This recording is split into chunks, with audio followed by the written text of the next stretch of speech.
అయితే నీ ఫోన్ అప్పుడు నేను మీటింగ్లు ఉంటా వీళ్ళు అయితే ఎత్తినా నేను ఇక్కడ ఉండగానే ఫోన్ చేసిన ఆ గేట్ ముందనే ఫోన్ చేసిన మీరు వచ్చిరన్నా మీతో పాటు 100 మంది పోలీసులు తీసుకొచ్చారు నాకు అర్థం కాలేదు నేనైతే వాళ్ళని రమ్మని మిమ్మల్ని పెడుతున్నాం మేము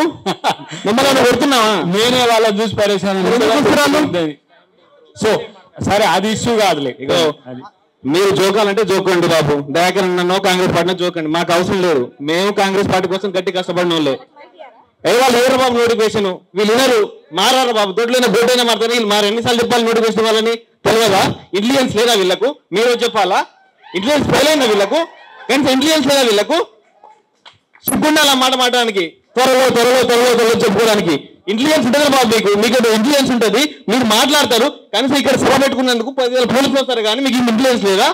అంత అబద్ధాలు డ్రామాలు వీడికి వస్తే రాజకీయ నాయకులకి వీళ్ళు మంత్రి పదవి దొరుకుతుంది ఎవరైతే రాజకీయ నిరుద్యోగులు ఉన్నో వాళ్ళకు పొలాలు వస్తాయి అంతే తప్ప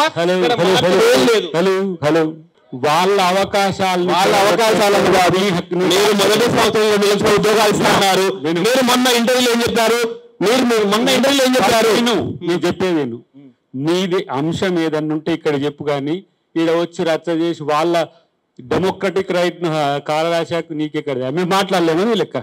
మాకంటే ఎక్కువ లవ్గా మాట్లాడతావా నేను కౌంటర్ అయ్యేది నేను ఇదానిక ఈడ పెట్టింది మన వాళ్ళతో నేను చెప్పినా పరిష్కారం కొరకు నేను విలువండి పంచాయతీకి అయితే చాలా మంది వస్తారు కాదు నీ వల్ల 2 సంవత్సరాల కాలంలో ఏం పరిష్కారం నువ్వు మాట్లాడేటప్పుడు చెప్పాలా అశోక్ సార్ మాట్లాడినప్పుడు వినలే నువ్వు కూడా చెప్తా విని వెళ్ళిపోతావు అశోక్ సార్ వెళ్ళిపోతాం ఏం చేస్తామో చెప్తాం బ్రదర్ లేదు అశోక్ సార్ కాదు కాదు పరిస్థితి ఏం చెప్పండి కాదు నీ బాధ ఏందో అసలు ఫస్ట్ చెప్పు ఒకసారి బాత్రూమ్ పోయినప్పుడు కాదు నీ బాధ ఏందో 5 నిమిషాలు బాత్రూమ్ పోయిన కాదు నీ బాధ నీ బాధ ఏందో చెప్పు ఫస్ట్ నీ బాధ ఏందో చెప్పు ఇదేం కల్చరా బాబు నీ సమస్య లేదు ఏం లేదు ఊరికనే రచ్చ చేస్తాను బడుగులైన పిల్లలు అన్యాయం చేశారు మీరు కూడా ఎస్టీ పెట్టాను నేను ఎస్టీ పెట్టాను కనీసం మీరు మాట్లాడే ఆ విషయం మీద మీ ఇంటికి వస్తుంటే మీకు అపాయింట్మెంట్ కూడా ఇవ్వలేదు మీ ఇవాళ కొంచెం పరిస్థితి పెడతాంటే ఎట్లా నమ్మాలన్నా మాకు అర్థం కావట్లేదు మీరు 2 లక్షల ఉద్యోగాలు ఇస్తా అని చెప్పి రాహుల్ గాంధీ చెప్తే మేము చెప్పామని చెప్పి ప్రతిరోజు మీరే మాట్లాడుతున్నారు ఎన్ని రోజులు తప్పించుకుంటారు ఇంకా 2 సంవత్సరాలు ఉంది గవర్నమెంట్ ఇంకో ఇయ్యకపోతే ఇంకో 2 సంవత్సరాల తర్వాత వీళ్ళు నిరుద్యోగులు అయిపోతారు ఎట్లా అంటే నెక్స్ట్ గవర్నమెంట్ మనకు జాబ్ వస్తుంది వీళ్ళకి ఆ జాబులు కాదు అది వాళ్ళకి మీకుండొచ్చు అంటే మేం కష్టపడుతున్నా మీరు అనుభవించే తప్పలేదు కానీ తర్వాత మీ కాంగ్రెస్ పార్టీ భవిష్యత్తు కదా మేము కొట్లాడి వచ్చి తెలంగాణలో ఉద్యోగం అడుగుతున్నావు బాబు నువ్వు ఫస్ట్ అది తెలుసుకో అదే మేము ఎవరితో మాట్లాడుతున్నావు తెలుసుకో నువ్వు కాంగ్రెస్ పార్టీ లేరు కాదు ఇక్కడ మీకంటే ఎక్కువ కేసులు పెట్టుకొని జైల్లో అర్థమైందా పరిష్కారం చూపండి కేసులు పరిష్కారం చూపెట్టండి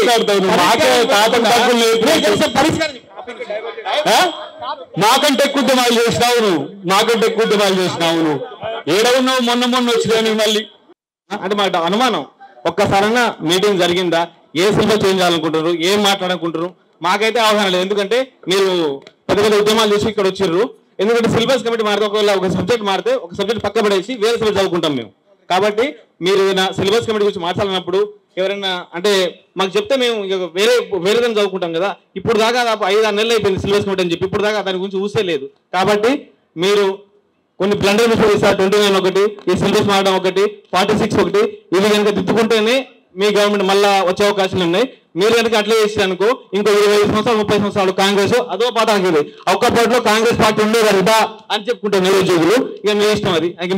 మీ గంటగా వదిలిపెడుతున్నాం ఎందుకంటే ఇప్పుడన్నా మా సమస్యలు పట్టించుకోండి మీరు ఆ రోజు బస్ యాత్ర పెట్టినప్పుడు జెండా బాగుప్పి అడ్డించుంటే బాగుప్పి మా తమ్ముడు వెళ్ళాలి తమ్ముడు చేయాలి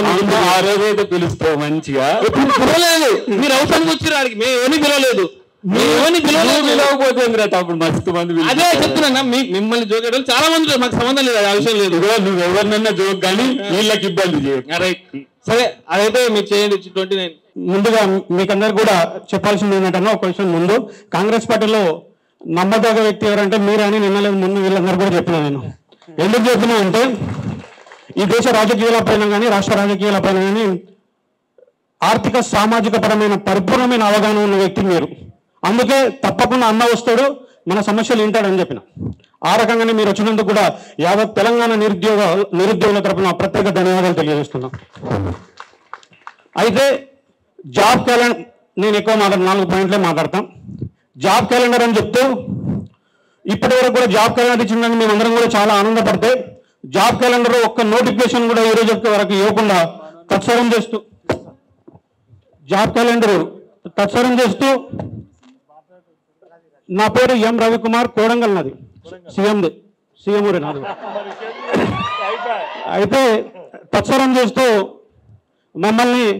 అనేక ఇబ్బందులు, ఆర్థికపరమైన ఇబ్బందులకు గురి చేస్తూ మానసికంగా మమ్మల్ని చంపేస్తున్న ఈ కాంగ్రెస్ ప్రభుత్వానికి ప్రత్యేకమైన శిరస్సు వంచి వేడుకుంటున్నాం. ఇంకా మేము తిడితే బాగుండదు, శిరస్సు వంచి వేడుకుంటున్నాం. జాబ్ క్యాలెండర్ని అతి తొందరలో రిలీజ్ చేయాలి, అది కూడా డేట్తో సహా. ఈరోజు ఇప్పుడే మీరు డేట్తో సహా సీఎం గారితో మాట్లాడతారో ఎవరితో మాట్లాడతారో మాకు డేట్తో సహా చెప్పాలి. ఇన్ని రోజులు డిలే అయినందుకు ఆర్థిక పరంగా యావత్ తెలంగాణ నిరుద్యోగ సమాజం అంతా కూడా నష్టపోయినటువంటి పరిస్థితి. అందుకు ఆర్థికంగా నష్టపోయినాం కాబట్టి మీరు ఇమ్మీడియట్ గా ఇదే వేదిక మీ నుంచి నిరుద్యోగ భృతి కూడా ఎప్పుడు ఇస్తారో మాకు చెప్పాల్సిన ధర్మం కూడా మీ పైన ఉంది. ఎందుకంటే ఇలా ఆర్థికంగా నష్టపోయే యావత్ చాలా మంది కూడా ఈరోజు నల్గొండలు చూసుకున్నాం, మొన్న వరంగల్ చూసుకున్నా అనేక మంది యువకులు ఆత్మహత్యలు చేసుకుంటున్నారు, అనేక మంది నిరుద్యోగులు ఆత్మహత్యలు చేసుకుంటున్న పరిస్థితి కనబడతా ఉంది. ఇంకా మూడవది మీకు అందరూ కూడా తెలుసు, ఈ తెలంగాణలో మొత్తం కూడా ఎక్కడైనా సీఎం గారు 60,000 ఉద్యోగాలు అని చెప్తా ఉన్నారు. సరే 60,000 ఉద్యోగాలు ఇచ్చారా లేదని ఏ నిరుద్యోగిని అడిగినా చెప్తారు. నేను మళ్ళీ దాని లోపల పోదలుచుకోలేదు. కానీ మిగతా 1,40,000 ఉద్యోగాలు ఒకేసారిగా మీరందరూ రిలీజ్ చేసేందుకు 30,000 అని ఒకటి చెప్తారు, 40,000 అని ఇంకోటి చెప్తారు, 23,000 అని ఇంకోటి చెప్తారు, 32,000 అని ఇంకోటి చెప్తారు. అంటే ఇంతమంది ఒక రకమైన స్టేట్మెంట్ కాకుండా ఒకే స్టేట్మెంట్ పైన ఇప్పుడు మీరు ఒకే స్టేట్మెంట్గా ఎన్ని రిలీజ్ చేస్తారు? 1,40,000 రిలీజ్ చేస్తారా, లేకపోతే ఒక ఉద్యోగం రిలీజ్ చేస్తారా? ఏదన్నా మాకు ముక్త కంఠంతో చెప్పాల్సిన ధర్మం మీ పైన ఉంది. ఆ తర్వాత మాకు ప్రభుత్వానికి చాలా గ్యాప్ పెరిగింది. ఎంత గ్యాప్ పెరిగిందంటే ఇంకా ఢిల్లీ నుంచి హైదరాబాద్ ఎంత గ్యాప్ ఉందో అంత గ్యాప్ పెరిగింది, దాదాపు చాలా గ్యాప్ పెరిగింది. సో ఆ గ్యాప్ పెరిగింది కాబట్టి మీరుగా తప్పకుండా ఇనిషియేట్ తీసుకొని సీఎం గారితో అతి తొందరలోనే మాకు ఒక 10 మందితో మాత్రమే మీటింగ్ అరేంజ్ చేయాల్సిందిగా కోరుతా ఉన్నాను. దీనిపైన మేమందరం కూడా తప్పకుండా సీఎం గారితోనే మాట్లాడేందుకు అవకాశం ఉంటుంది.